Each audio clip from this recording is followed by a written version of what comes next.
What's going on, world? This is A.L. Johnson. I'm here with the cast of Elevating Men. Getting ready to have a really great conversation. One thing that I got to say before we get started is we have missed you all. It's been a couple weeks since we've been live. We played a couple replays. We missed a week, but we're back. We're back. And so I have to share this. And I don't even know if all you guys on the panel know, but within the couple weeks that we were off, man, I got a message from one of the people that listen to the show. And this brother said, man, are you guys okay? He was like, what's going on? He was like, I don't feel right when I don't hear from Elevating Men. And I can tell you that really warmed my heart. I even got a text message earlier today. A man said that he's watched a series of our shows, and because of that, he's committed to changing his life and improving himself as a man. And so I want you guys here on the panel to know that I appreciate you all taking this journey with me. And you never know who's watching, and you never know who you're affecting, right? And so everything that you say and that you share on here is being heard, and it is important because at the end of the day, if we want better communities, if we want better households, if we, want to save the children and all these heroic things that we talk about, it really starts with the individual. And so that's what we're doing here. Before we get started, we do have a couple of announcements for those of you that are just coming in. First, I want you to give us a like, a thumbs up, a heart, just to let us know that you are hearing this okay. The audio is coming through perfectly fine. And I also want you to share this because this is an important conversation. The first announcement that I have, we do have the men's prayer breakfast every second Saturday of the month, but in this month, which is April, we have Easter. And so instead of on the second Saturday, it's actually going to be on the 15th. And so if you can go ahead and put that on your calendar, pull out your phone, get your notepad. The 15th of the month, we're going to have the Man Cave Prayer Breakfast. That's going to be at the Oasis Church under Pastor Brooks. And Lojo, do me a favor, bro. Do me a favor. Tell the people that have never been to the Man Cave Prayer Breakfast exactly what they're missing. Everything free breakfast, missing free breakfast, biscuits and gravy, bacon, eggs, fruit.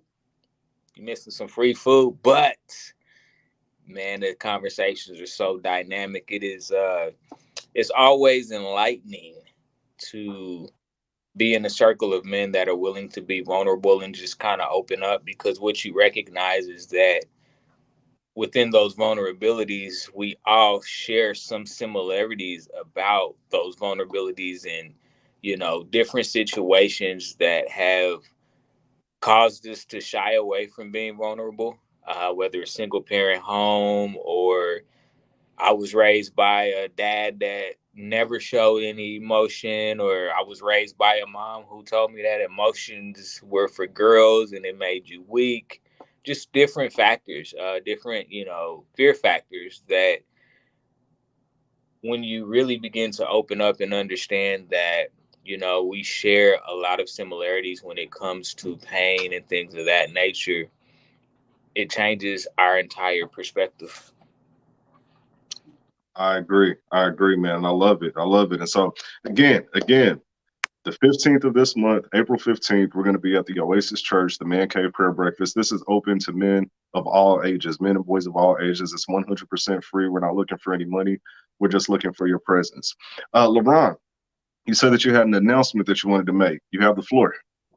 Absolutely, absolutely. Say, I just wanted to say, this weekend, Contagious Life Church is throwing, it's called Resurrection Weekend. And we just wanted to invite every last one of your teens out on teen night. It's going to be at 7:00 p.m. on Friday.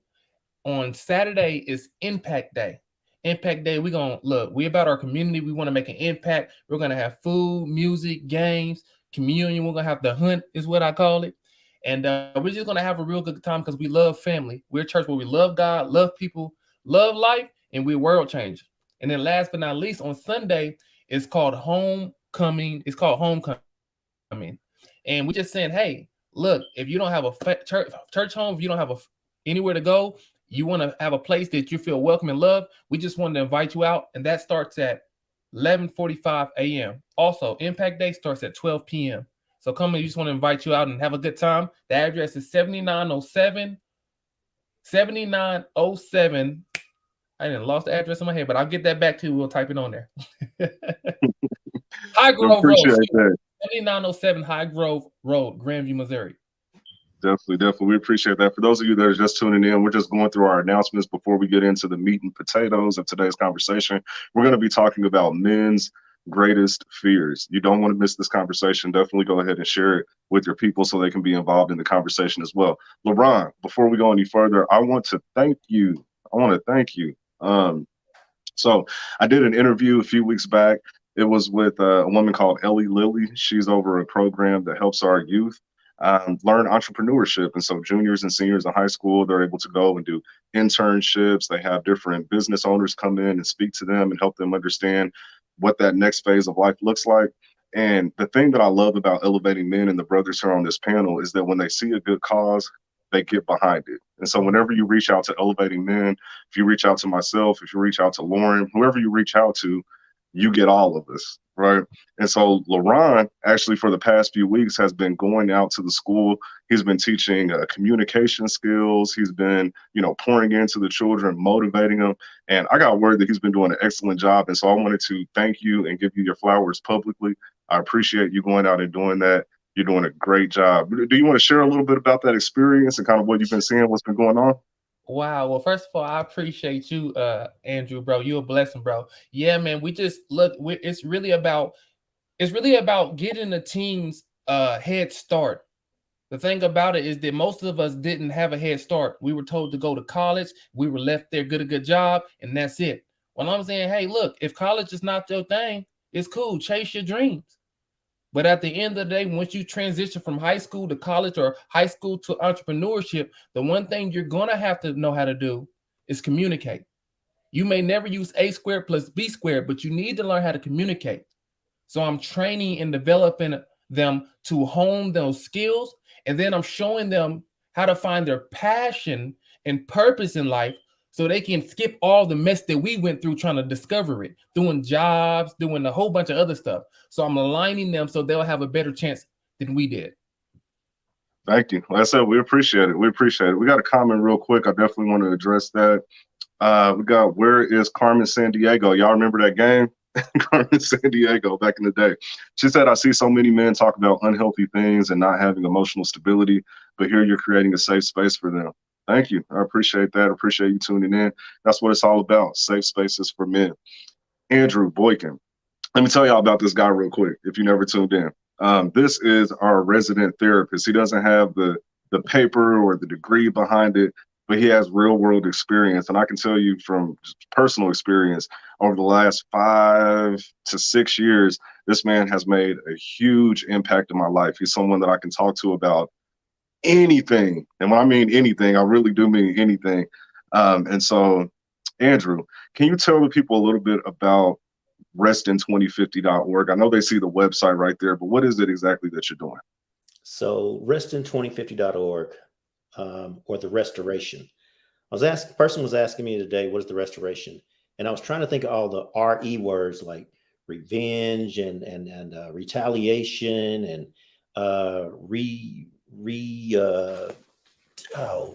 revitalize and repair.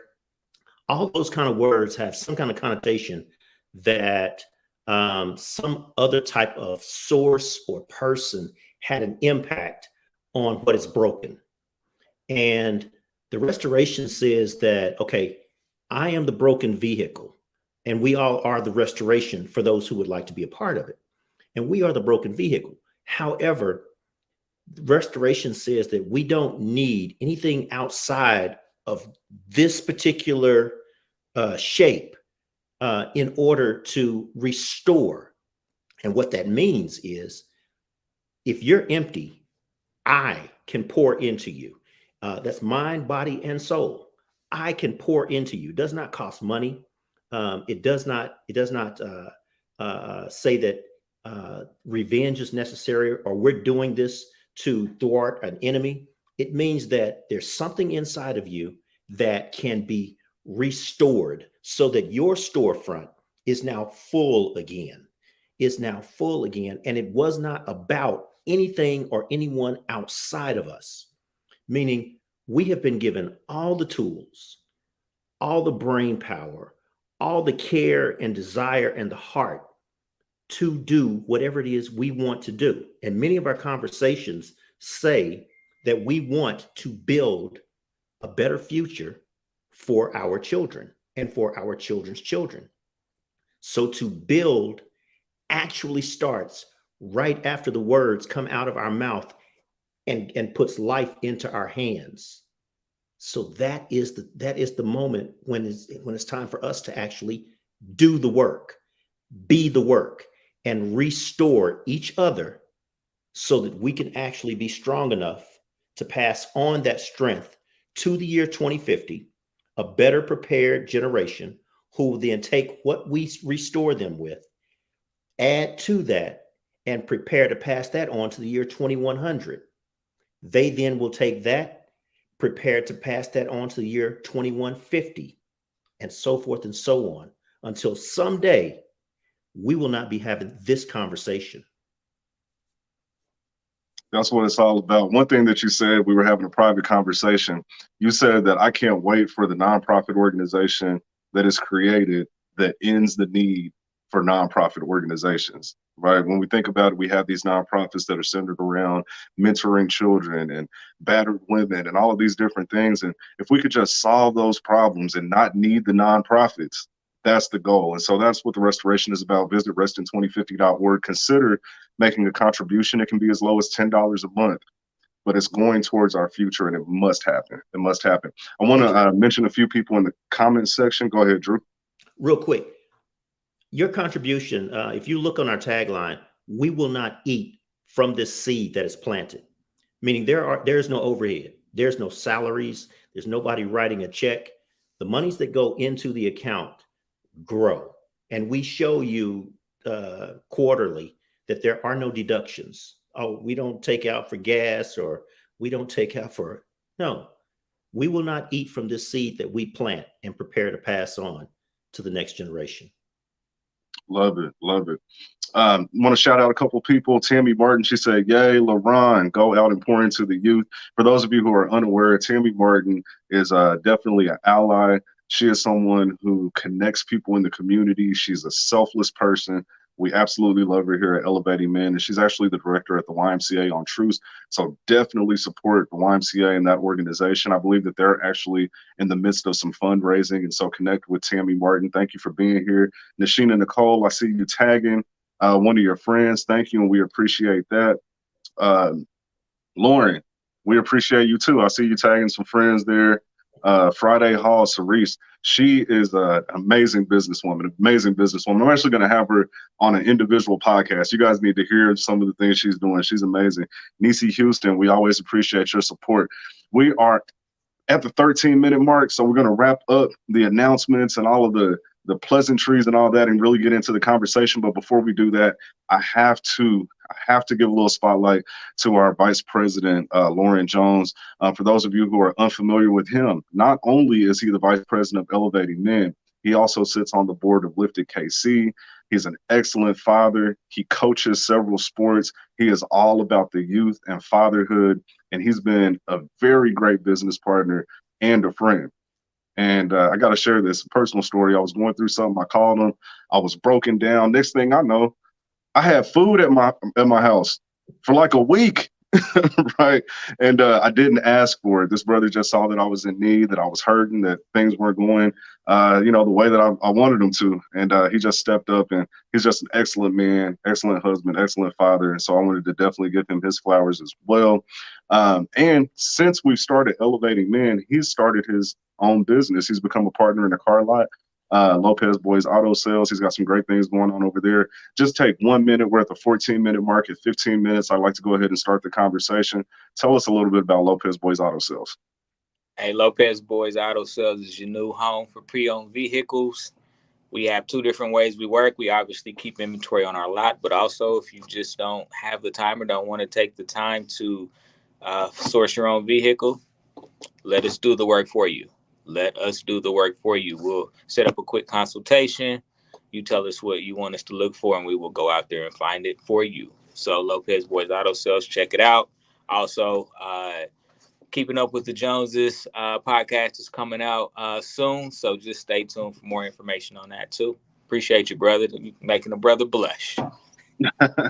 You the man, bro. You are the man. You are the man. So let's talk about what the people are here for. We want to talk about fear because I truly believe that when it comes to the stagnation that we see in some men, it's really based in fear. Imagine yourself being at a crossroad and you're afraid, you're terrified, you don't know which way to go. Your natural reaction is going to be to freeze. You're just going to sit there. And so when you see men who maybe aren't pursuing that job that they want to go after, or, maybe they settle in the relationship category, understand that there are fears that men feel that really keep them from moving forward in life. And so today we want to talk about some of those individual fears, which I personally believe one of the greatest fears that men have is love. The fear of loving and losing, the fear of putting oneself out there and not that love not being reciprocated. It's a big fear for a lot of men. We're going to talk about all of our individual fears, and then we're going to try to find some solutions to move past those fears so that we can truly have the life that we want. As you all know, if you've ever watched this show before, I am really big on letting us hear things from other people, seeing some images. And so I want to start off particularly with a video that I saw. And in this video, it's 3 minutes, people, 3 minutes. I need you to sacrifice about 3.5 minutes of your life. But there are boys and men from the age of 5 all the way up to 75, one person for each individual age, and they share what their greatest fear is, right? When you hear this, I want you to pay attention to how it transitions from the fears of a child to the fears of a teenager to a middle-aged man to an older man, and then we're going to unpack that a little bit. So here's the video. Noise, too much noise. Heights, that the earth might blow up sooner than people think it will because of climate change. Clowns. Heights. It's psychos that just come in your house at night and try to, Yeah, that scares me so much. People scaring me? I will say my greatest fear is probably spiders again. Because I just hate spiders, with so many eyes and legs. It's ugh. Death of a family member. Clowns would be my greatest fear. Messing up. Dying alone. Not being successful. Snakes. Big bodies of water. Guess being alone. Dying without showing the world all of the qualities that I have to present. Losing a loved one. Spending a long time in my life dissatisfied and not doing anything about it. Not validating what my virtues are on what I do or my values are, and validating other people's values. Not being able to make a living out of what I love to do. Not becoming successful while I'm in America. Losing the people you love. I was gonna say cockroaches, but that's not it. Maybe not reaching my full potential. Being a bad person. Getting to the end of life and realizing all the potential that I had and didn't do anything with it. Spiders, I'd say. Not making an impact on the world before I die. Failure. Disappointing my mom. Not living up to what I want to be. My greatest fear is the unknown. Having my ideas never come to fruition. Dying. Probably dying alone. To feel unhappy. The death. Not having any friends. My son has autism, and him not being understood and being a black man or being misunderstood with autism, very, very scary. Losing my son. That hard work and unity won't overcome the problems in the world right now. To never succeed in life. Accidents. Getting old in a society that's not always kind to old people. My children not being happy. Living a life that is not meaningful. Being alone. Illness. At the moment, I don't have one. Something happening to my kids or my mom. Not being able to provide for my family. If I lose my job. Dying alone. Being buried alive. Growing old. Am I good enough? Am I talented enough? Can I accomplish those things I want to accomplish? My family members, children, wife, come up missing. That's my greatest fear at this point. To not get it all done. Not being able to do all the things that I still want to do in my life. Being alone. There's nothing that scares me. Growing old and hoping that my children mature to the point that they need to. Not being able to help someone. Lose my mobility. Death is my greatest fear. Losing one of my kids. I enjoy my relationship with my significant other, and my greatest fear would be to lose her. Heights. That I would lose somebody in my family. Not being able to play piano. That I'm not good enough.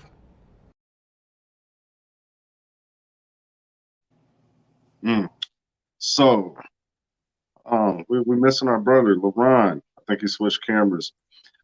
So when I hear that video, there's a couple that stand out to me. But before I get into mine, I just want to give you guys an opportunity. And for those of you that are in the comments section, drop what is your greatest fear? Because we want to unpack this tonight. We want to unpack this. So what is your personal greatest fear? And so we'll go around really quick. Andrew, what's your greatest fear and what did you pick up out of the video? Oh, spider. Oh. So my greatest fear today is meeting people in today's world. People are so closed. People are so on edge. And yeah, I'm from yesterday, and I like to speak to people. I like to make eye contact. I like to be real with a person. That's not well received, and it's very scary in myself to say, should I approach that person and just say hello? That's real. That's real. Were there any particular observations from the men in the video that stood out to you, or was it, as expected? As expected. Much of the answers about dying and being alone at my age, yeah. I think Lauren is the one that said something similar to me about a book or something like that, doing it scared. And that really helped me, because that just said, you know what, despite what fears I have, there's still stuff that needs to be done. So get it done, Andrew. Love it. Love it. LaRon, what are your greatest fears right now? I like how you asked the question. You said right now, because when I first started off, my greatest fear was getting to the age of 75, 80 years old and realizing that my life hadn't produced anything worth living for. I wanted to have more than my family has ever had. And so I can support my family, so I can make something of myself, so I can feel that I contributed something to this earth. And honestly, that's still in my heart. That's still in my heart, my mind. That's a desire, and that's going to happen. But as I thought about it, that's my greatest fear. But I wanted to add to that, as I was thinking about these things, and Andrew even said what he said about people. Awkwardly, I love speaking in front of people. I love helping people and what is produced from when I'm speaking with people. But I realize that I don't like crowds. When there's people all around me and a lot of things going on, it makes me uncomfortable. Being in the mall with a lot of people, I'm always watching my back. I mean, I'm just saying, observing your surroundings, you never know what may happen. But I realize that about myself. I have not too huge of an anxiety, but when we're in crowds, even being in a movie theater, you don't know who's behind you, who's around you, what's going on. But my greatest fear, once again, is not feeling like I live a fulfilled life. And the other part that I'm realizing is that I don't really like crowds when they're all around me. Interesting. I share that sentiment too. Want to shout out a couple of people really quick. Reggie Jackson, he said that his greatest fear is vulnerability. Thank you for sharing that. And if you can't tell, that's what Elevating Men is all about. It's men opening up and being vulnerable. We don't care who's watching. We're being honest and upfront. And I believe that that's where the healing takes place. Lauren Jones, Senior, thanks for tuning in. Melvin Brown, there he is. We're always looking for you, brother. He said, greetings, excellent topic tonight. again, for those of you that are watching, I just want you to drop in the chat, what is your greatest fear? We're going to unpack this tonight. Lauren, what's your greatest fear? And my greatest fear is not living up to my full potential. My greatest fear is not being able to connect with the world in a way that we can all hear each other and feel understood. Love it. Love it. Tammy Martin, she actually left a comment about her fear. She said, I believe that most people fear being vulnerable and the hurt that that may cause. So we protect ourselves by guarding our hearts through staying to ourselves. Isolation, definitely. And definitely I won't go any further without sharing my own personal fear. And so there's a few of them. But one, I would say that all of my fears stem from love in some shape, form, or fashion. So in no particular order, I fear losing my mother before I'm able to show her all of the things that are inside of me, right? I've got all these plans and these dreams and these hopes and these goals. And as an insurance agent, I'm always dealing with mortality, right? I have a lot of senior clients. When I, write their applications, it's hard for me not to think about my own mother, right? I'm soon to be 40 years old, but my mother had me late in life. And so she's 74, right? And so when I read all these statistics about how long people live, and it scares the hell out of me that something will happen to my mother before I'm able to really show her my full potential.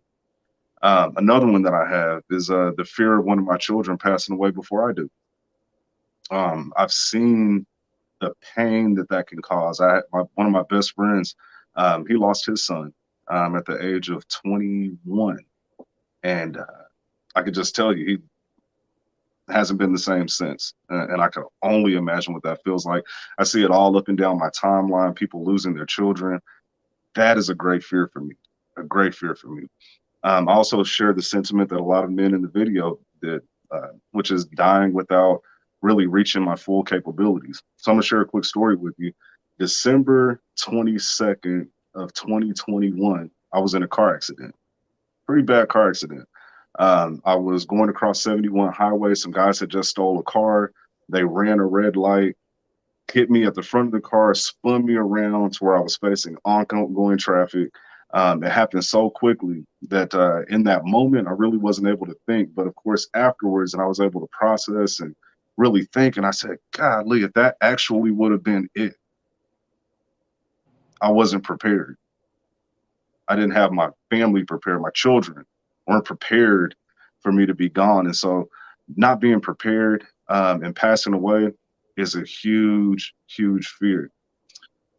One thing that I got out of the video is that the last man that spoke was 75 years old. And he said that his fear was not being enough. Do you understand that? Like, what I heard that in the 20s, there were people in their 20s saying, I'm afraid of not being enough with all the time in the world, right?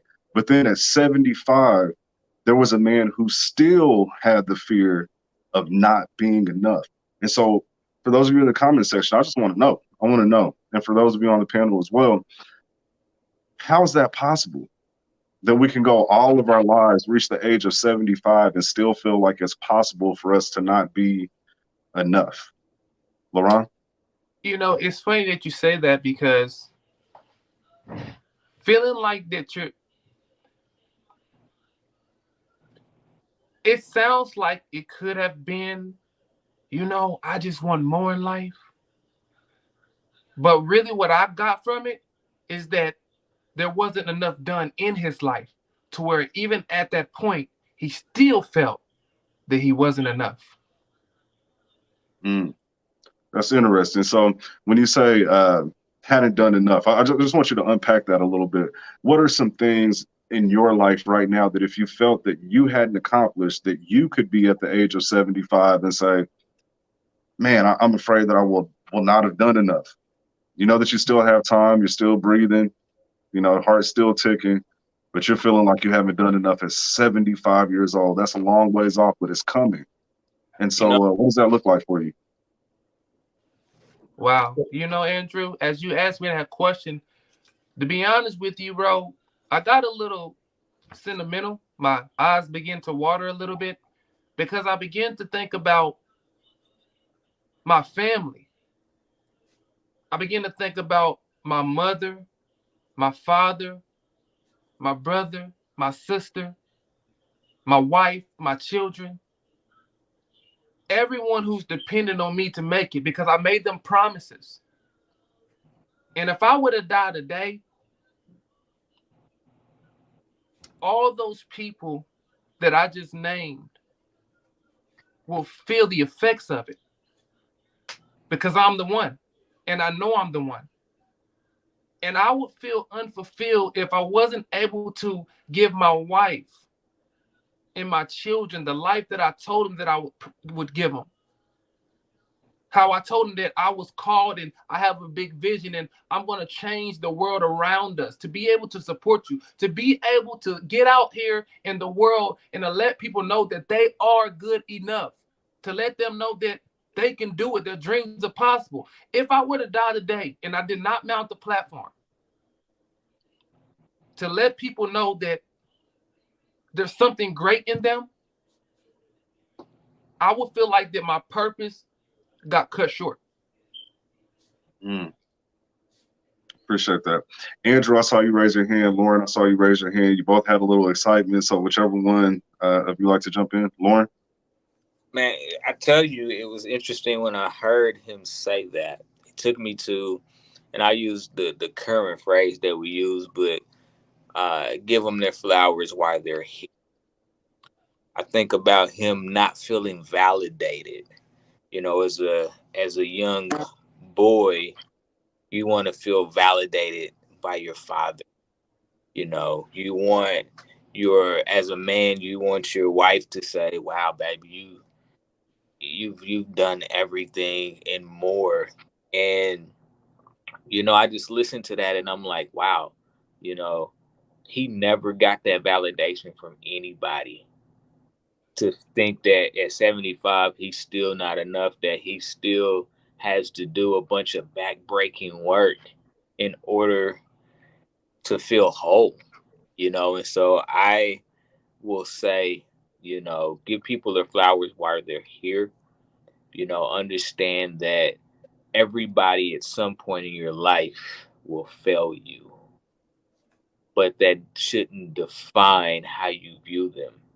And so we really need to focus on, as human beings, we need to focus on connecting. We need to focus on understanding. And we also need to do exactly what you did at the top of the show, which is give flowers, give praise, show appreciation for what people do for us, and not be selfish and make it about you, but also find a way to make it about them. Love that. I love that. Andrew, and then fellas, I'd encourage you, if you don't have a pen or a pad, I know there's going to be a lot of thoughts that are coming to mind. Make sure that you're able to jot it down so I can come to you when you have those. Andrew, what was your thought? Okay, so I tried to chart back some of my major fears. And let's say I just did it in 5-year increments. 5 years old, I was afraid to be without mom. She was my everything. You know, dad was summer dad. I go down to Alabama to visit my dad in the summer for a couple of weeks. 10 years old, getting punched, beat up, or bullied. I was afraid to get punched. Never been in a fight. 15 years old, being last. Everybody was so athletic at this time. You know, I'm now in high school, and everybody's athletic. They're finding their groove. They're finding themselves. They're finding their vibe.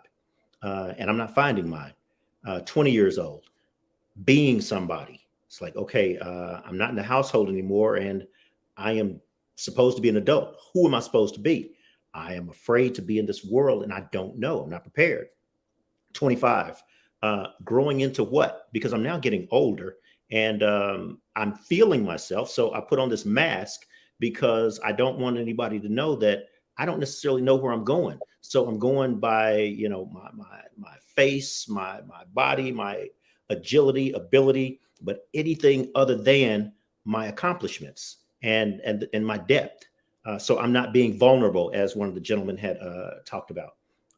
30, being confident in a relationship, because now it's time for me to actually court somebody seriously and be serious with someone and be vulnerable, show the love that I've always had in my life, always had in my heart, but I don't necessarily know how to show it or if I'm showing it right, because I've never had that model.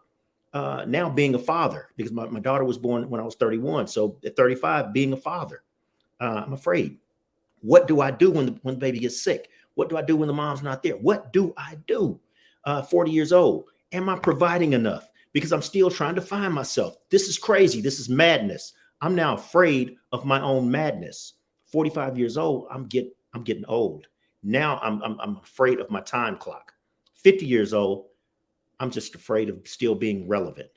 55, I'm afraid of being happy because now I'm guilty because I did not earn the life that I am living right now. I didn't do anything. I just went through life panicking, being afraid to live my best life that I never knew what it was. Now I'm confused, Andrew Johnson. Help me with this, because he went all the way up to 55, but I thought he was only 35. Hey man, everything comes out on this show, man. I'm telling you, all the secrets just start falling out. But Andrew, I appreciate that, man. I appreciate you going through the stages of fear, because it changes. That greatest fear changes depending on what part of your life you're in. I definitely have to address the people in the comment section. I appreciate each and every one of you. Thank you for tuning in and interacting with us tonight. We've got Lauren Jones. He said, my greatest fear is disappointing people, letting them down, not meeting their expectations. We're going to unpack that one most definitely. There were a lot of men in that video that we watched early on that said, hey, I just fear not being enough, or not reaching my full potential, or not leaving enough in the world. And so that's a big one for a lot of men, Latrice Tucker, not knowing what comes after death. I'm sure that's something that haunts many people. Reggie Jackson, he says, I think it would be one seeking validation for the good works, a better way to say it not meeting the expectations of the ones you love and of yourself. Again, same thing, those expectations. Wiley Edwards, he says, I'm 70 years old. Hold on, it skipped there. It says, I'm 70 years old and I am confident that I'm being prepared for another hill to climb before my life is over. Love the optimism. Love the optimism. That's important. Let's see. Tammy Martin, she says, we need to take it down to the bare minimum. What is enough? Stopping the external noise and knowing that we have lived well and done right by the people we have influence on is truly enough. Absolutely. Melvin Brown again, he says, y'all are going to have me flowing tears tonight while listening to both Andrews talking about their mothers. Who would have thought there are some similarities shared here? Absolutely. Definitely love my mother, and I've watched you, Melvin, and I know that you love yours as well, and so rest in peace to her. There's something to talk about here. When we talk about this expectations of ourselves and the expectations that people have of us, and we're letting people down, and we carry this weight and this burden of expectation. Again, our own expectations and what we feel others expect of us. And I really love the comment that Tammy left, that if you have done right by them, if you've been good to them, that is enough. My question is, what is it in us as men that makes us feel that it isn't enough? Why isn't it enough? Andrew. Put up Wiley Edwards' comment, Proverbs. 1 second, let me find it. Okay, there we are. Yeah. So there were many things in my heart that I wanted to be, that I wanted to accomplish, that I wanted to share and give, because many great things were placed inside of my heart. But I did not have a plan. I did not have a know-how. I did not have an example, a blueprint. I did not have a man right there in front of me showing me what 25 looked like when I was 20, or telling me how to navigate 20 while I was 20. I did not have the confidence. Love it. LaRon, I want to ask you that question. What is it that has us feeling that just being a good man, a good person, doing all that we can, why don't we feel that's enough? Oh, you're muted.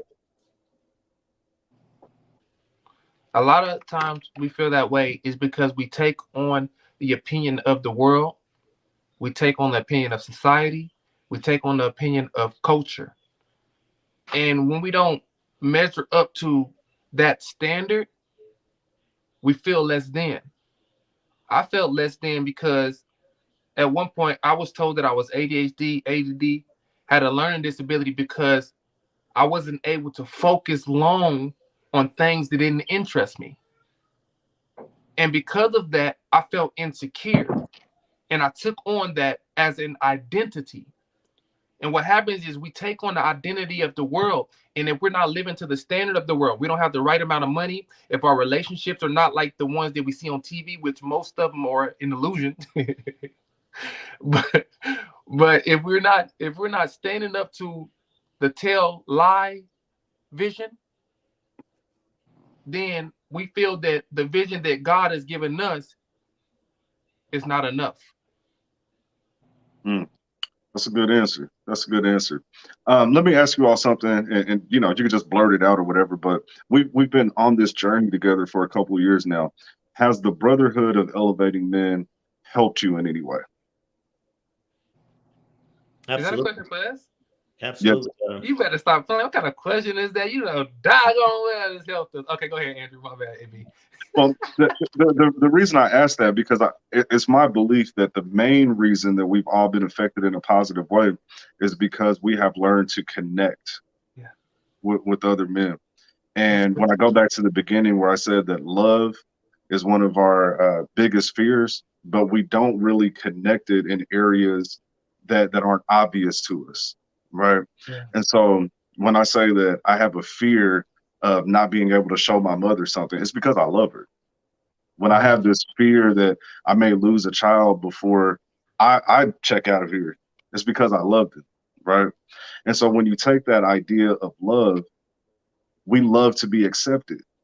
We love to be connected to others. We love to be heard. We love all of those things. And so when you think about, they did a survey and they said, what is one of the biggest fears that anybody has, male or female, is public speaking. Why do you think that is?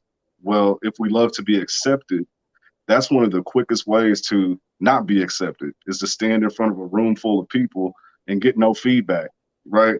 Have you ever been, LeBron, you're a public speaker. You know exactly what I'm saying. Imagine yourself in front of a room full of people that you have prepared and you want to impress and you're doing what you love. And it's in your mind that I'm going to go in here and I'm going to have 100 people pour into me their acceptance and their love. And it's crickets. You don't hear anything. And so immediately you feel this sense of, I'm not loved. That's why people fear public speaking.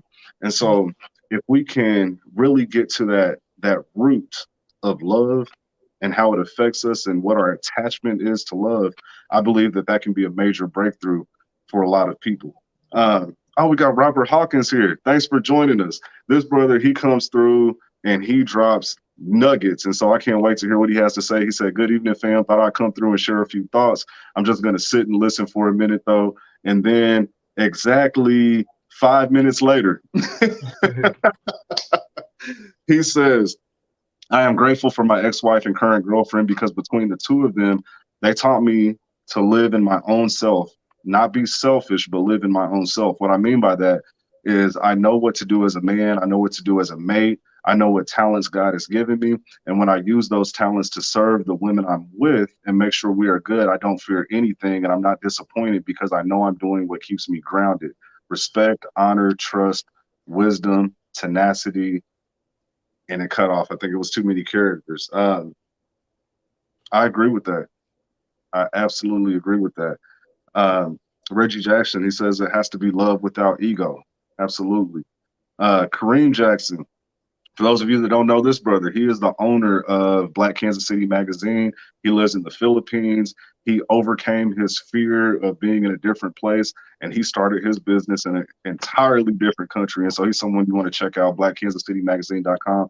We appreciate you and thank you for tuning in. Lauren, what are you thinking when it comes to this love conversation and how the love and fear are somewhat intertwined and affect how we show up in the world? And I think a lot of times it's the lack of what we perceive love to be, and when we're not loved, how we not feeling that love. No, that's what causes us to really push away. It's what causes us to not connect because, especially when it happens, maybe it's your mother you didn't feel loved by, or maybe it's your father you didn't feel loved by. You're gonna naturally push away everybody else, and it's very, very it's in your subconscious. Like you don't even know you do it a lot, but you're just pushing away people that are trying to love you, but you don't know how to accept that love because the first love comes from the parents, and it trickles down to different spaces and places, different things, different situations, different environments, and we don't know how much we reject the love that people are trying to give to us, and we miss out on a lot of great opportunities, a lot of solid relationships, because we just quickly become detached once we don't get it from home. We don't trust that where it's coming from is going to be enough. Let me ask you something else. I want to stick with you for just a second, bro. Lauren, there's something that I've heard you say, and those of you that, if you watch the show regularly, you will notice some of our thoughts, some of our recurring thoughts. And whenever we've had conversations about connecting, one thing that I've noticed is you've always said, like, man, I really didn't want to connect with other men. And then you kind of share the story of how your brother introduced us and you were hesitant and things like that. And my question is what has changed in you, say, over the past couple of years? Because I noticed now you reaching out to more people, you making more connections. How were you able to overcome that fear? Man, if I told you I knew, I would be a liar. When we originally connected, or tried to connect, it took me everything in my being to be like, just sit still and just see what happens. The worst that's going to happen is exactly what you expect to happen, and that's the worst. And so, you fast forward to now, and just being around, you guys as a core group has really breathed the confidence in me that we all need to connect. We all have so many opportunities in life to connect with people and to create impact that is so needed. It is so needed. And I'm able to get into spaces now and really recognize when someone isn't okay, and just say, hey, here's my number. Whenever you're ready to talk, give me a call. I had an opportunity today uh, where a guy had made a post on Facebook about how vulnerable he was and depressed. And something in me just said, hey, drop a comment. Let him know from a man to another man, because that's important when it's man to man, that it's okay to feel weak. Even Superman had a kryptonite. And we had a wonderful conversation. And not only do I hope it made him feel better, but it totally validated everything that we've been doing over the last couple of years. It gave that validation, because being in these spaces like this is hard when you're not sure if you're creating that impact that you desire to create. And situations like this that happen today, it just breeds more confidence to go out and try to find more people that are struggling and vulnerable, and just say, that's okay. It's okay as a man to feel weak in a moment, to feel depressed and to feel lost and lonely. because you're human. Yes, you're a man, but you're human, and you're entitled to every single emotion that comes across the spectrum of emotions. And so understand them, recognize them, know when you're not okay, and when you need someone else to give you comfort, when you need someone else to give you an attaboy or, a high five or a pat on the back, because we all need it. We can lie and say, I don't need none of that, man. I'm good. We need it, we crave it. Some of it is part of the soft side of our ego, because the ego isn't a bad thing. There's a soft side to our ego, and that comes from that innate nature to need people and to be around people and to be connected in some fashion. And so, yeah, now, I mean, I've eliminated all fear when it comes to just approaching people and just saying, hey, I'm Lauren. Nice to meet you. What do you do for a living? What's your claim to fame? And then you open up this dialogue, and that's when you learn. We are so much more connected than we even understand. Love it, love it. Do either of you have anything that you want to add at this point? Yeah, I want to talk about that love thing. Where is it? Reggie Jackson talked about it has to be love without ego, and yeah, that's very powerful to me, because at one point in time, what I thought was love that was coming out of me was more so people pleasing. And the reason behind that people pleasing was the belief system that I had adopted, which said that do unto others as you would have them do unto you. So I was giving, liking, loving, whatever the feeling that I wanted was what I was giving. However, didn't come back the same way, and I was feeling empty and bitter. And I began to associate that with the word love. And what I found out was that my conditional attempt at giving love was not love at all. I didn't know what love was. And that's what I wrote the book about. The top 10 reasons why I refused to say I love you was there were 10 things that I were doing that I thought were love, but they were not love. And I had to discover that. Oh God, You know what's interesting about that is we never ask people how they want to be loved. We never ask people. We just assume that we already know, and we act on what we think we already know. Think about a woman that said, "You know what? You're physically here, but that's it. That's it. I don't feel nothing. I don't even feel your presence because." I mean, anybody can be physically here. Think about that. And we never ask, how do you want to be loved? Like, what are some things that I can ask that show you that I love you, that I care for you? Like, think about that. We never ask. We just assume. And you know what assuming does, make a donkey out of somebody. For sure, for sure. LaRon, you had a comment? No, I wasn't gonna say too much. I was just Uh-oh. Okay, I think he froze up. Can you hear me? Okay. We can hear you now. Can you hear me? Yes. Okay. So I just want to just a tad bit, just piggyback off what Lauren just said. He said that we don't ask people how we want to be loved, and that is very true. Very true. What I found is that we love people how we want to be loved, and we hurt people how we were hurt. And that right there is why we end up in situations to where we're like, how did I get here? Why is things not working out? Because once again, everybody doesn't need to be loved how we want to be loved. And I had to find that out of my marriage, and I talked about that some time ago. My wife's love language, she likes clean up the dishes before I have to say something about it. Take out the trash over here. Like, she likes to see me working on fixing things. That's my wife's love language.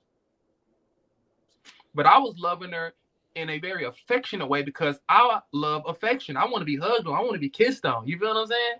And it wasn't working because I was loving her like that. And then at times I was feeling like, dang, why am I not getting love? No, you are getting love. You're just getting love the way that she knows how to express it. So communication is everything when it comes to that. And then again, we hurt people how we were hurt. And that's one of the things we have to be aware and conscious of, because as we know, when we hear many times that hurt people, all we're doing is expressing our hurt on other people. And so being aware of that is very important if we're going to build connections and relationships that are lasting and beneficial. Love that. I know it's a little off, but I'm just saying he just made me think about that. He really made me think about that. Yeah, I mean, it's real. Good it's real. Yeah. We got a comment here from Robert Hawkins. I want to touch on this. He said, "Thank God along that line for my ex, because she taught me in a sense how to communicate with my current girlfriend, and so we have better communication than my ex and I. But I had to go through that season to learn that."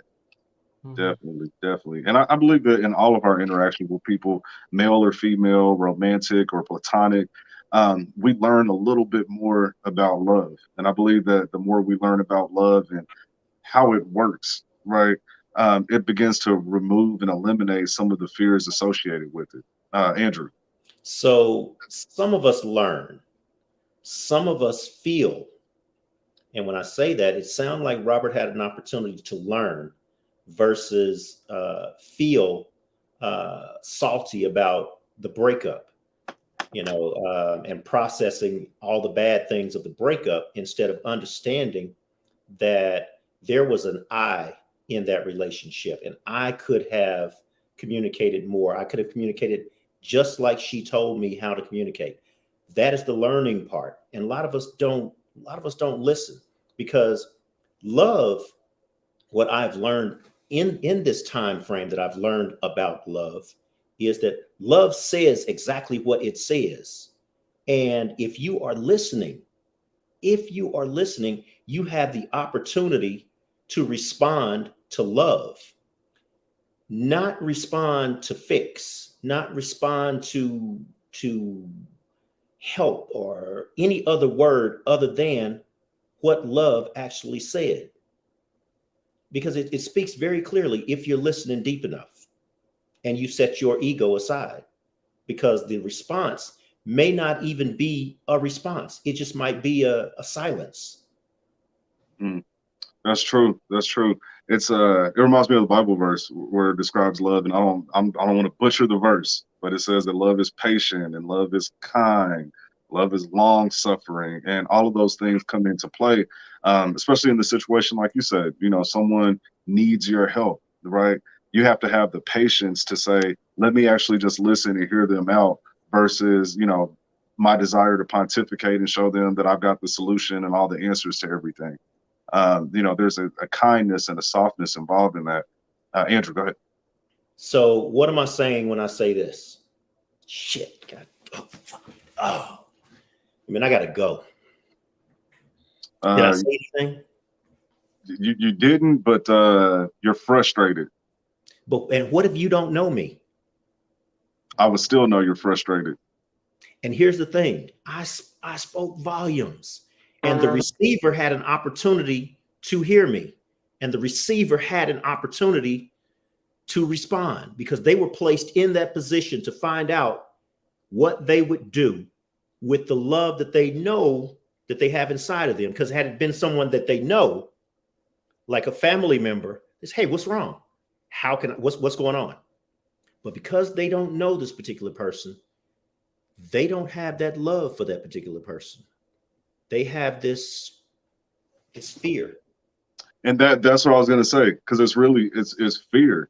Like, fear gets in the way of our love for the next person. Just like you said at the beginning, I asked, what is your biggest fear? You said one of your biggest fears is interacting with people in the world, because it's changed and people aren't the way that they used to be. Making eye contact isn't the same that it was a long time ago. You saying, hey, what's up? How you doing? To a random stranger isn't received the way that it used to be.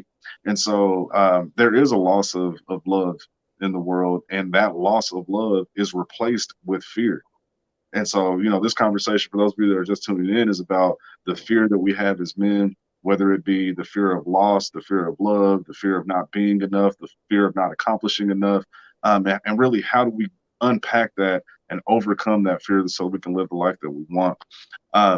Before I move any further, do any of you have anything that you want to put out there? Because I definitely don't ask all the right questions, but is there anything that I may be missing here? I want to hear from the audience to make sure that we are on point. Do they have anything that we're missing? Because I'm looking for Tammy Martin's comment. She made a, but anyway, go ahead. I'm sorry. LeBron. I would just add to that, we talked about many different fears. And one fear that came to me that I learned that we have as, I'll say, Black men, is we have a fear of each other. We don't know what the next person is thinking or what they're going to do. There were times I remember have a friend of mine, and this is a thing that I've talked about with a few different people. And just when we go out, for example, we went out to the gas station one day, and we were sitting in the car, and we put up to the gas station. We looked around. There were a nice amount of people going out and in. It was on a weekend, so the weekend when people party, having a good time. And he looked at me and he said in a joking way, "Well, I got to get out here and put my hard face on."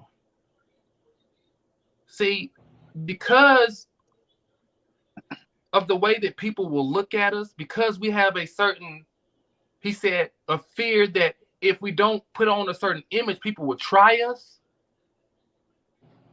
We live with a fear of people, and what we do is when we live with fear of people, we don't trust folks. We don't trust people, and that's what keeps us from letting others in our circle, is because we're thinking that that man may be after us, and that man is thinking that we may be after him. So everybody has their guard up, and that right there is what prevents us from communicating. And John Maxwell says this. He says, trust is our greatest asset.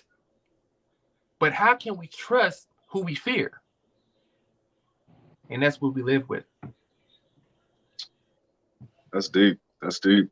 For those of you that are in the comment section, again, I've asked you before, what are your largest fears? But my question now is, have you overcome any of those fears? And if so, how did you do it? Have you overcome fear? And if so, how did you do it? Andrew. So will you put up Tammy Martin's comment at 9:32? We need to take it down to the bare minimum. Give me just a second.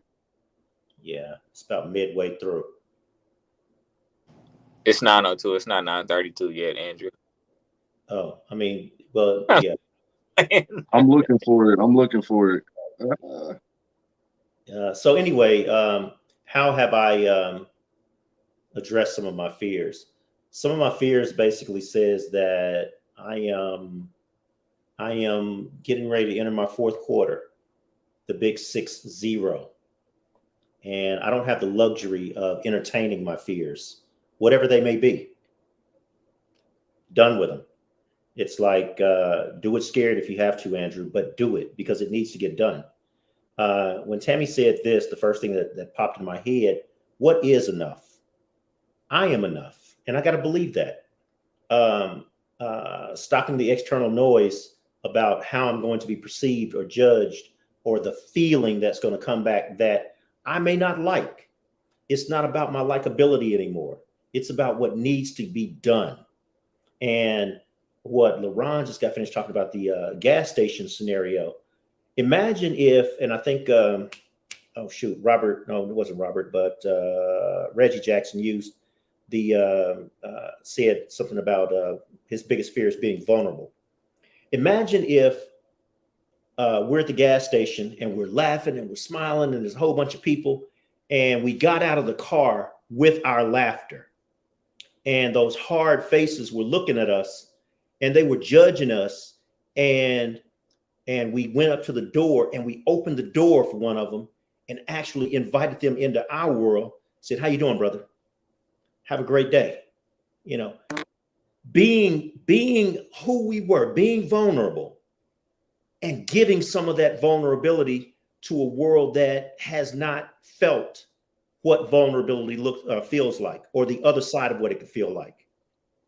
Because vulnerability is not just the recipient of pain. Vulnerability, when you open up to the good things also.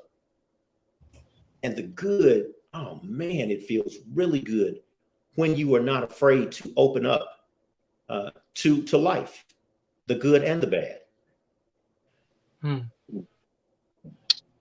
But also, it also has the opportunity to rub off on someone else because you have now given them what you are versus, I got to put on this hard face now, what they are. Until you took your mask off. Love it. I love it. Laurent. And I just wanted to add to that and just make a statement. When I say AB is so doggone on point, look, he literally just spoke how I live my life on an everyday basis. When I come through into a room, this is who you get. You're going to get this energy. You're going to get, hey, how you doing, brother? You're going to get me opening the door for you. Or you're going to get me showing you that you are worth paying attention to. And how you feel and what you say matters. And what I've realized, and as Andrew said, it does open people up. It does allow them to say, you know, oh, maybe I can let my guard down. A lot of people have done that. A lot of people I've walked, and they were coming up to the door when I was before I opened the door, and they looked at me, and they had hard faces on like they had something to do. And if I said something wrong, they was going to look at me even harder like that. But when I smiled, opened the door, it opens a space for something to be said. It opens a space, like Andrew said, when you can see something on somebody's face and they're frustrated and they're dealing with something, you can say, how are you doing, brother? I'm all right. No, what are you really doing, brother?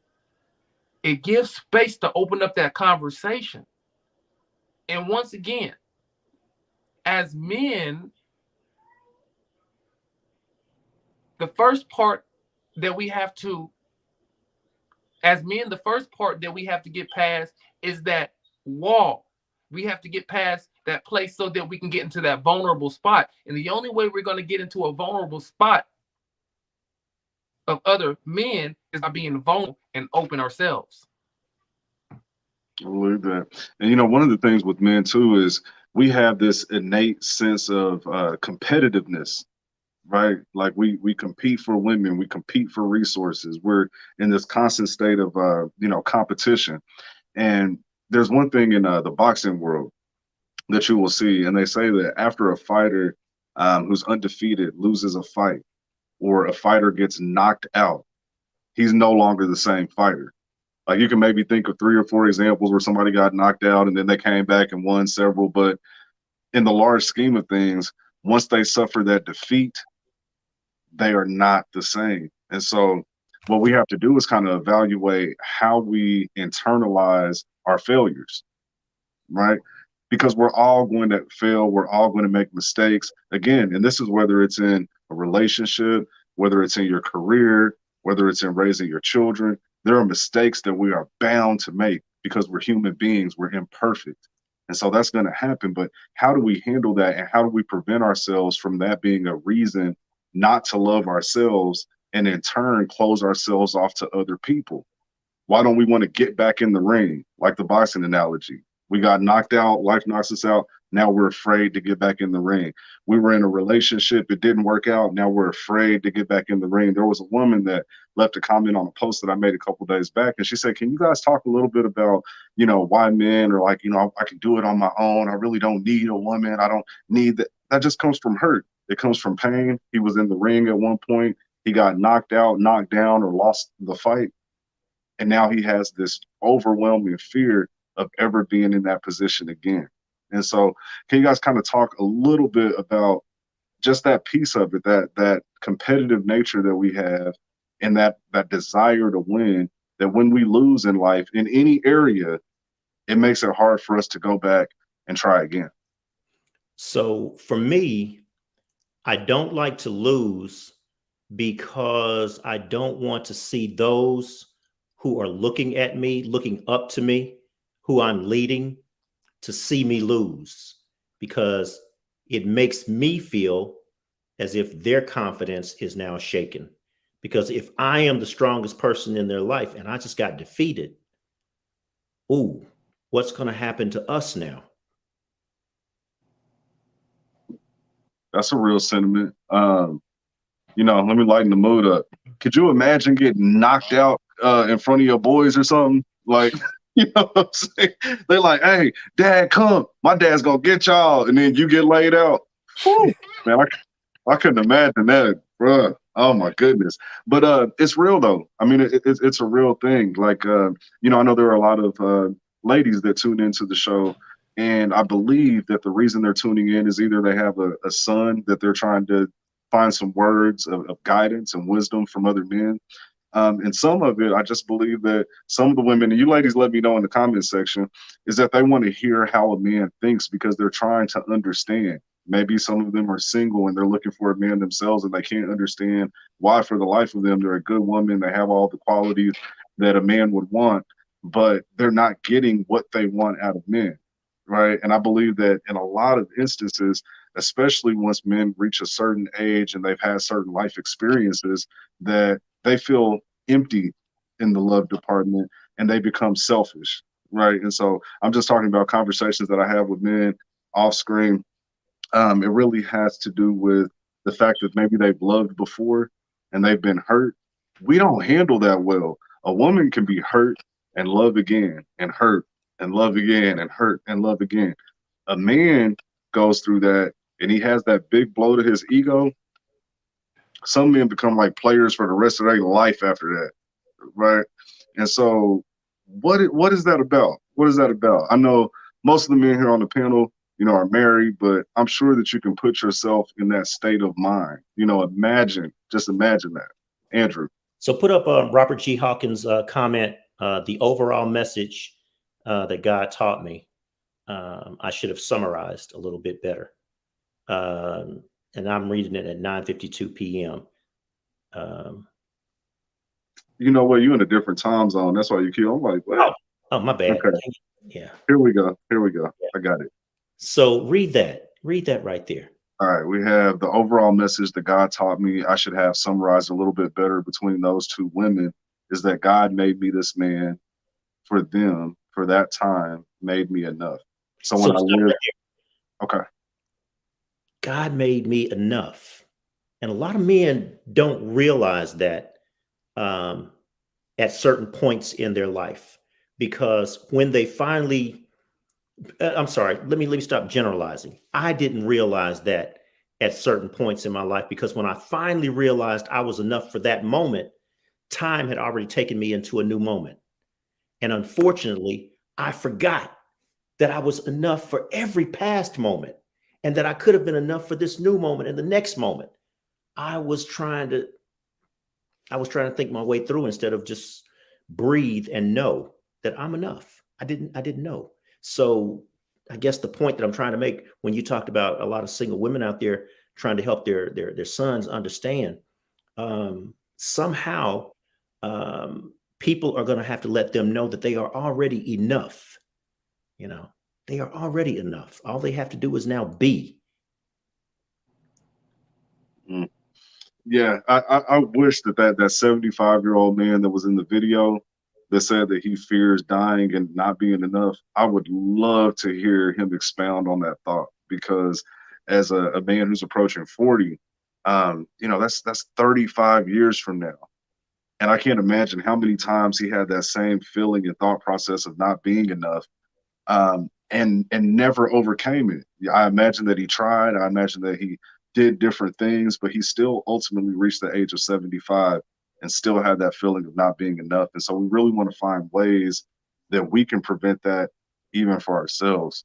Guys, I thoroughly enjoyed this conversation, thoroughly enjoyed it. And I think it's important and something that we all need, male or female, black or white. Fear is something that grips all of us. Lauren?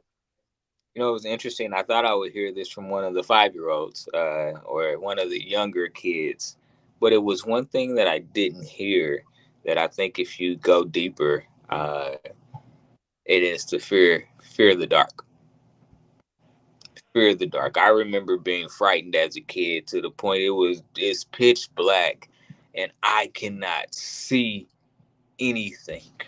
I cannot see anything. I got the cover over my face. I'm scared to bring it down because I'm not sure what's on the other side because it's dark and I can't see anything. Think about that as an adult, right? I can't see. So if I can't see, I can't be. I don't have enough faith to move forward. And so I hold myself back because I can't see what might be on the other side.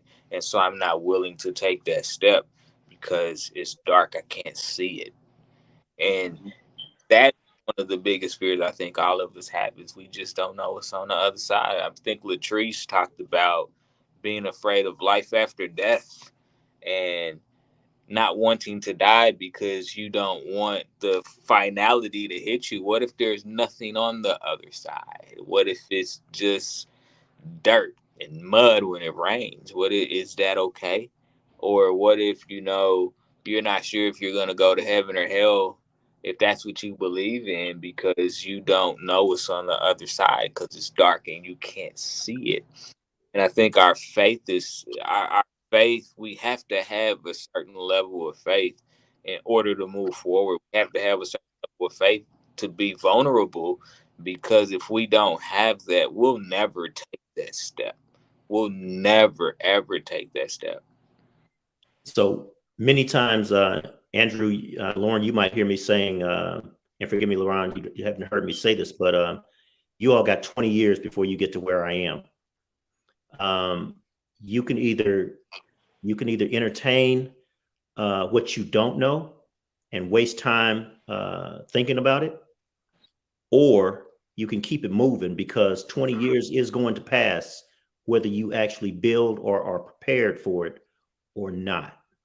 So do it. What I like in that too. So when you talk about the fear of the dark as a 5-year-old and that translating into adulthood, being the fear of the unknown, we don't know what's coming when we don't have a plan. And that's what Andrew always comes back to. That plan for your life is literally a flashlight. And it may not show you everything. You're still going to have your blind spots, because when you shine a flashlight, there's a ray of light and there's still blind spots out there.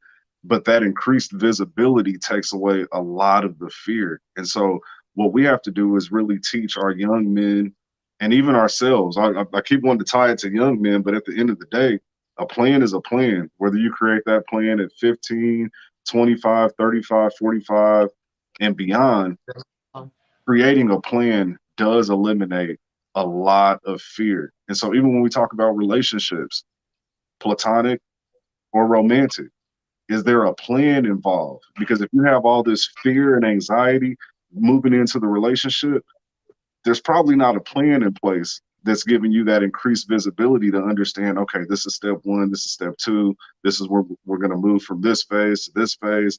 When you don't have that, you're just shackled by fear. And then it leaves you at that crossroads where most people don't take any action. And so that's where you see a lot of stagnant relationships, a lot of stagnant careers, stagnant friendships, because there's no plan in place on how we move forward. And so we just stay exactly where we are. And on the outside looking in, a lot of times it almost seems as simple as, well, if you want to make more money, go apply. There's jobs that pay more. What you do, switch industries, right? But when no one's giving you the plan as well, and your mind is clouded and flustered and you're in the dark, you can't do it. And so you stay exactly where you are. You're in a relationship where you feel unfulfilled, right? But you don't have any plan. There's no action steps in place. And so what do? You stay stuck right there. And that's what a proposal is. A lot of women don't understand that if that guy is saying, hey, I just want to marry you because I love you, that's not a proposal. That's not well, I'm sorry. That's all he's proposing. It's a road to nowhere. That's all he's proposing. But Latrice, I don't want to make sure. I want to make sure that we did not miss your comment earlier, because you said now if they actually listen to them, that's a different story, because once again, it's coming from a mom. Because we were talking about single moms. What can you tell your sons?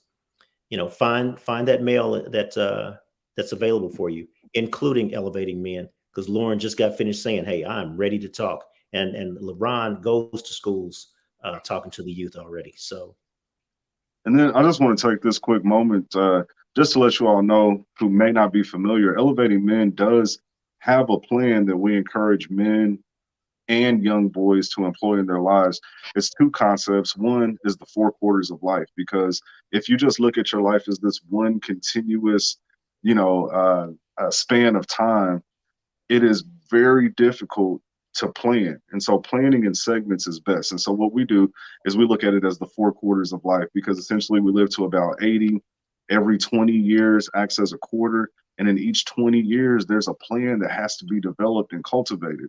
We also teach them with the acronym SWAG, SWAG, to develop systems for their life, to develop work ethic, to establish accountability, and to constantly be growing. And so if there are any of you who are a part of an organization, a school system, or anywhere where we can get in front of men and young boys to help them create a plan for their life so they're not running around in the dark, so we can provide them with that flashlight, reach out to Elevating Men through our Facebook page or our YouTube channel.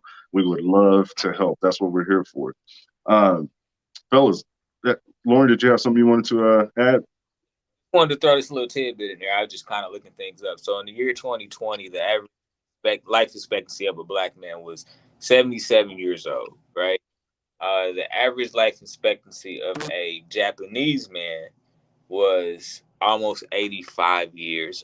So you're talking about an additional 8 years of life. Understand how important planning is. It will help you get past 84. It'll get you, because I have plans. My wife laughs at me all the time, but I really genuinely want to live to be 100 years old. I genuinely want to live to be 100 years old. And that takes a great plan. It takes sacrifice. It takes patience. You have to have the ability to breathe, because that's a lot of living. But when you enjoy life and everything that comes with it, the good, the bad, the ugly, it provides a strong balance and a strong foundation for you to survive beyond what the expectations are that they put out to you. Yeah, you can't let that number create fear, and that fear block you from creating a plan for your health and for your longevity. Fear is it's a huge conversation. There's that acronym or saying that it's false evidence appearing real, that it's not really real. And so I appreciate you actually going and looking at the statistics, because a lot of times we have these fears of, I'm not going to be enough, or I don't make enough money, or I'm not doing enough for my family, when you could simply go to the labor bureau and look at the statistics.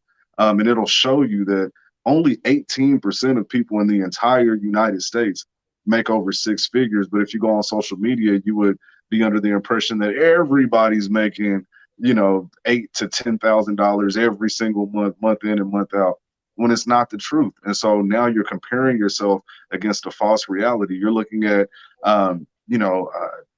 social media couples, right?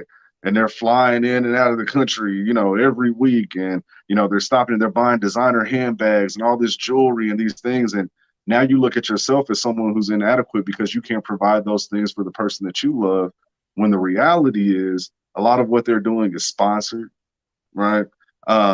We're actually funding their lifestyle by watching it. In fact, there's been couples who've been found that they had been broken up for months and they were still just creating content because they had endorsement deals. And so I believe that it's even harder now in the modern age with social media for us to really be able to use that flashlight and eliminate fear, because there's this comparison thing that's going on at all times that makes us feel like I'm not enough. And we heard it in the video at the beginning, all the way from 5 years old to 75 years old, a bunch of men saying, I feel like I'm not enough. Andrew, you had a comment? No, I was actually trying to see if Lauren could actually post some pictures of this. I wanted to just can I read something real quick? Sure. Okay. Have you all ever heard of Marianne Williamson's poem, Our Deepest Fears? And if not, Google it. It's really nice. I like it. However, I altered her words because I have problems with words. I'm that guy. So anyway, I just want to read her altered version, or my altered version of her poem. It says, our deepest fear is not that we are inadequate. Our deepest fear is that we are powerful, yet vulnerable beyond measure. It is our program. There she has, it's our light, not our darkness. I don't do light versus dark. It is our program. and nothing else that most frightens us. We overanalyze and paralyze ourselves to the point of internal pains and generational illnesses. Actually, no, where's this? And we let, no, here we go. Actually, who are we to be? We are children of God. Playing small does not serve anyone, including ourselves. There's nothing more generationally damning than shrinking and thinking and believing that other people won't see our paralysis. We are all meant to thrive as humans do. We were born to make manifest the glory of God that is within us. It's not just in some of us, it's in everyone. And lastly, and as we let our own purpose prevail, we unconsciously give other people permission to do the same. As we are liberated from our own fears, pains, and justifications, our presence, execution of our plan, including connecting, reconnecting, and fully utilizing our new power-filled network, automatically liberates us and restores our future generations. Mic drop. That. What do you get from that? Just in your own words, and that was a powerful poem. I'm just, how do you interpret that? So I interpret that meaning the vulnerability thing. It's like a lot of people will see God or Jesus stretched out on the cross, and they'll see the wounds and the blood and the crown of thorns, and they'll see the tattered clothes. Well, a lot of us walk around bloodied and beat up with tattered clothes or no clothes, and we are ashamed of that. But if we actually just let ourselves be seen to show that not only did we make it through, but we are strong enough to make it past all of the enemy's assaults. And we're still, not only are we still here, but we are still ready to love, and we are still loved, and we are still loving, and we are still, it lets other people know who have tattered clothing and broken and bruised that maybe I'm not that bad. Maybe I am. Let me find out all that I am, even with what I perceive as my brokenness, because I'm still here. And not only am I still here, I can still do this and I can still do that. And the list of the things that you can do actually start to rise versus looking back at what you've gone through over and over and over again. So you actually set a pattern and a path of letting people know what their brokenness does not cripple them from. Man, that was powerful. That was powerful. I want to give a quick shout out, Ryan S. Harvey. I always say it every time he comes in the room. Hands down, one of the best motivational speakers that I've heard in person right here in Kansas City. We definitely have to support our own in any way that we can. He says, I'm better than no one, but no one is greater than me. And he follows that with, it helps me stop comparing. And so we appreciate that nugget. Definitely. Rachel Ekred, thanks for tuning in.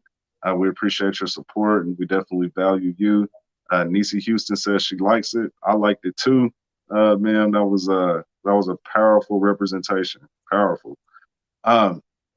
Guys, I'm at a loss for words. I'm just gonna be honest.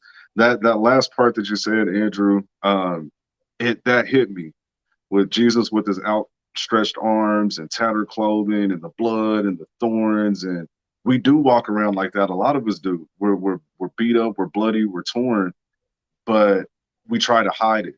We put on our mask. And what you shared with us is that if we were just willing to spread out our arms and open up the same way that Jesus did, not only does it give us power and allow us to continue to love and affect the lives of others, but it shines a light on the people around us, and it allows them to also stretch out their arms and be exactly who they are. And so I don't think there's any more powerful analogy that we could use tonight to tackle this topic. And I appreciate you sharing that 100%. I do.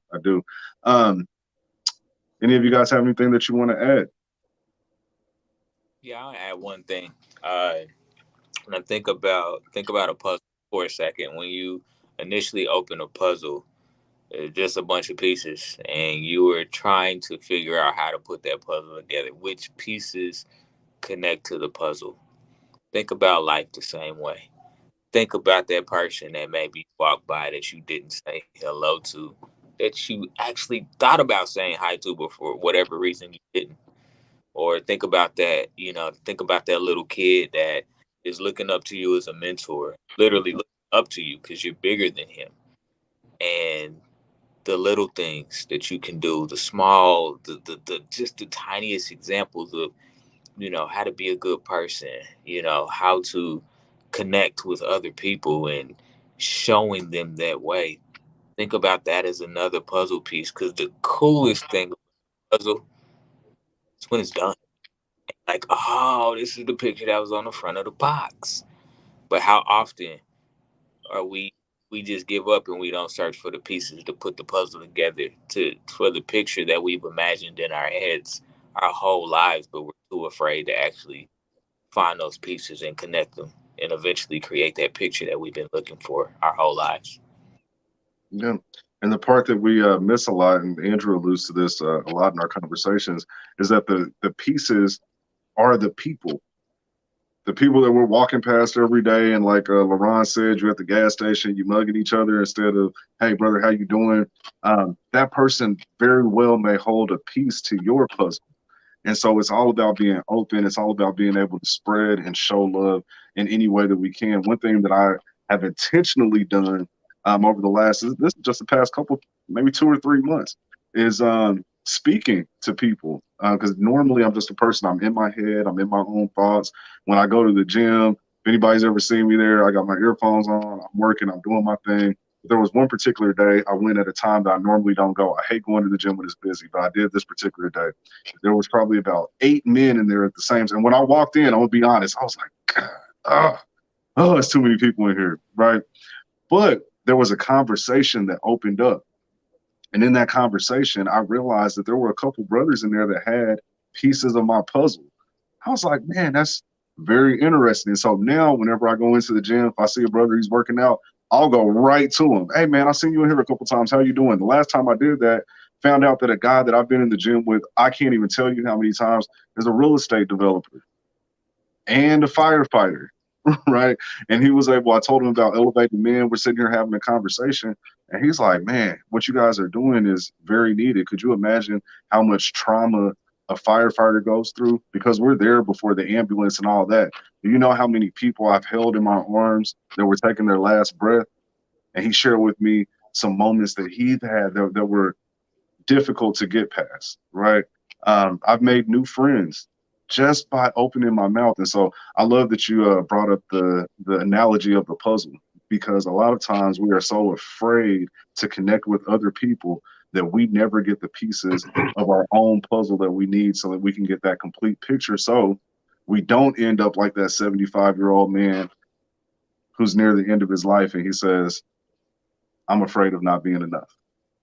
I'm glad you finally talked about your greatest fear, Andrew. I was waiting for you to do it. What's that? That they gonna close down all the gyms? Bro, I would lose my mind. Oh my good man, that is my place. That's where I get my thoughts together for sure. Alana Sykes, thanks for tuning in. We appreciate your support. She said that puzzle analogy just made me think of how difficult it is to piece together without the picture on the box as a model to guide you. Without it, aka a role model, it's hard to put the pieces together. Absolutely. So imagine if, and I'd like to, Alana, imagine if you had a desire of your heart. Imagine if you actually knew some of the things that you wanted in life and when you wanted them, and you made that the box, the picture on the box. So if that desire is the picture on the box, put the picture together, piece by piece by piece by piece. That's it. That's it. LaRon, I just got to hear from you in this moment. And if you need a second to gather your thoughts, that's perfectly fine. That's perfectly fine. But we're at a point now where we're talking about the missing pieces and, connecting with other people. And, there's been this analogy of of Jesus stretched out on the cross and how we should be able to be open so that others can connect with us and we can let our light shine. And I just want to know, because of your experience and what it is that you do as a life coach and motivational speaker, and kind of looking into the thought process of people who are trying to do better. What did you hear when you heard those things? Well, I'll keep it centered. I'll keep it direct. One of the things that stood out to me amongst, all the conversations we've been having is the connection piece. And even Lauren used the puzzles, and you even put it together by saying the missing pieces are the people. I've learned that we need people, point blank, period. At one point in my life, I used to brag about how I didn't mess with a lot of people. I'm by myself. Hey, I don't got a lot of drama. But then as I looked at the position of my life, I realized, no, I didn't have any drama, but I wasn't living in fulfillment either. I didn't have any direction. And I didn't have the people that's supposed to put me in that place. I have people all around me that are there for me emotionally, people that are around me, there for me spiritually, people around me for business. People are the missing puzzle piece. And in order for us to move forward in life, we have to learn to be vulnerable to let certain people in so that we can move to that next space in life. The reason why many people feel empty is, one, because they don't know their purpose, and two, they don't have the people to guide them and connect them with their purpose. So again, it's really about connecting. It's really about having different people in your life spiritually, emotionally. It's about being able to open ourselves up, because opening ourselves up itself is a great fear, as we talked about vulnerability. And once we understand that relationships are meant to take us to the next space in life. Now, the next space in life that our relationship will take us is in the direction of our goals and dreams, or the next space that will take us in life is in it's in despair and lack.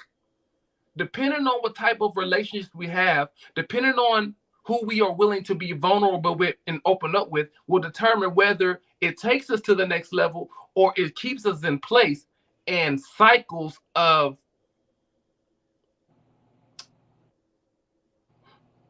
frustration. Is what I want to keep it at. Relationships, bro, is everything. It's important. And we have to let go of fear to be able to approach these relationships without any type of preconceived notions based on whatever has happened in the past with other people that we've dealt with. If we have those outstretched arms and we're open and we're displaying love, love also says that I'm not looking for anything from you, right? A lot of times relationships are started with false pretenses. I want to connect with this person because I think they can get me to the next level, or maybe they've got this connection, or maybe they're going to do this for me or that for me in the future. And one thing about people is we're smart, right? And so that person can feel your energy of needing from them, and it just shuts everything down. And so approaching a person with love says, I'm not worried about what you can do. I'm not worried about who you are, your title, your status. I love you because you're a person just like I am, right? And that connection may be, this is another person that I can talk to when I'm down. That connection may be, this is somebody that makes me laugh. It doesn't always have to be about, I've got this list of goals. I've got these boxes I'm trying to check. I need to know a person that's like this. I need to know a person that's in this profession. I need to know a person that's at this income level. No, I need to know people, right? Because there's God in all of us, and that connection is more important than anything else in the world. I absolutely believe that. There's a couple of memes I want to show because we're getting ready to wrap up, but guys, stick with us because nuggets are dropped all the time. But there's just a couple here. This is from an unknown person. It says, worry and fear limit every man's prosperity. Definitely agree with that. And we've talked about that 15 different ways tonight. Worry and fear limit every man's prosperity. And so we definitely have to get past that. The great Malcolm X, he said, so over you is the greatest enemy man can have. And that is fear. I know some of you are afraid to listen to the truth. You have been raised on fear and lies, but I'm going to preach to you the truth until you are free of that fear. And then the last one here is from Rosa Parks. I love this. She says, I have learned over the years that when one's mind is made up, this diminishes fear. Knowing what must be done does away with fear. And that goes back to that plan that we've been talking about. The plan eliminates the fear. It sheds light on the situation. Before we wrap up, guys, are there any final thoughts, any last words, any questions, anything that you want to put out there before we go? I got something I want to put out there, and I'm a little afraid to say this. So, audience, please help me with this. I want to let you all know about this guy who has started this nonprofit, him and his buddies. It's called Elevating Men. And the guy is, he's moving in this space that is new to him, it's exciting to him, and he does not have all the pieces around him. So he thinks, and he does not necessarily know what all those pieces look like. So he thinks. And what I'm asking right now, and I'm hoping that you all are hearing me, is that if you are a piece of love, if you have a piece of love inside of you, if you know a piece of love, because you're just totally out of love and you're done. But if you can find some love to share with A.L. Johnson and Lauren Jones as they create this platform called Elevating Men, reach out to him. Don't wait for him to reach out to you. Reach out to him, to them, and say, this is who I am, and this is what I have to share. I expect nothing in return. I just want to love on Elevating Men. Please. Man, there you go. There you go, bro. I appreciate that. Hug my neck. Look, man. Come on now. I do appreciate that. And just to expound on what he's saying, it is true. Elevating Men is not something that was started as some big business idea or anything of that nature. For those of you who are unfamiliar with the story behind it, Elevating Men was started when I lost my father. There was a period of time that I went through and being vulnerable and just sharing how I was feeling with different men. And it was something I had never done before.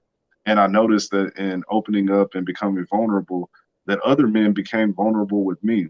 And it has morphed into something beyond my wildest imagination. I've been invited into rooms that I never thought I would be in.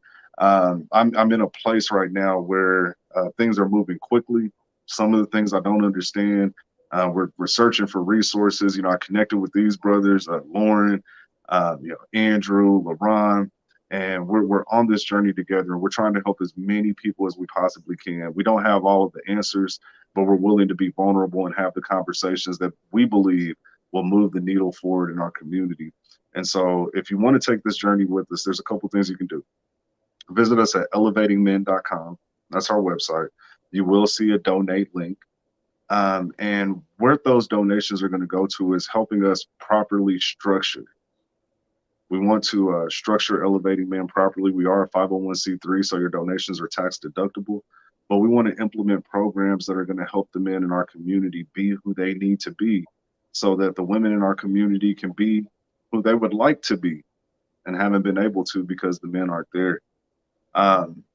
We have the men's prayer breakfast. It's every second Saturday of the month where we have men come together in person, and we actually have a therapist that comes along with us so that if you need to open up, if you need to have professional counseling, we actually subsidize the cost of that for people.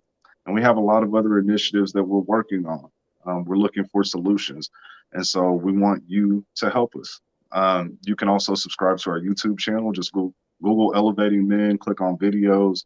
You'll see us there. Just do us the quick favor of subscribing. You can also follow our page on Facebook and engage in these live streams, because whether you guys realize it or not only are we sharing our thoughts and our feelings, but in the comments section, we have people that are pouring into us, helping us understand things that we hadn't even thought of, giving us new insights, new perspectives, and giving us encouragement.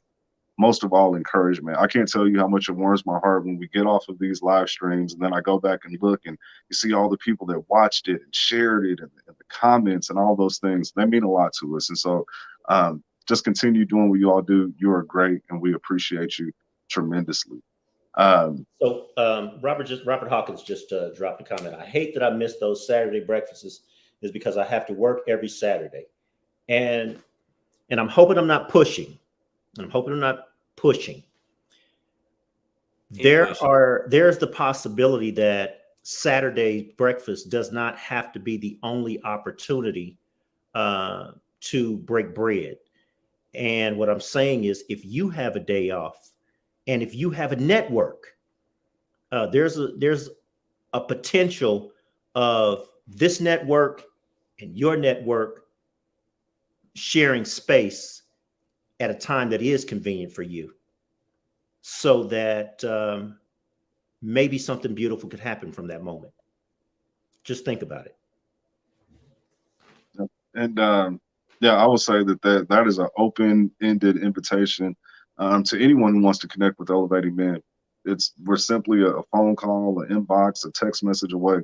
And so reach out to us, because we are looking for more people to connect. That's what it's all about. Guys, this conversation is impactful. For those of you that are watching, make sure that you share it with your network, and don't just share it. Watch it with the people that are close to you. Have a conversation. Open up this conversation among your group of people. Well, we're getting ready to go ahead and wrap this up. Again, we're here on Monday nights at 8 p.m. Central Standard Time. We'd love to see you back again next week. Before we go, I'm just going to do a very quick round robin. Say who you are, how people can contact with you, and we will wrap it up. Andrew, you were the last person speaking, so if you could just let them know how to contact you. So I am A.L. Johnson.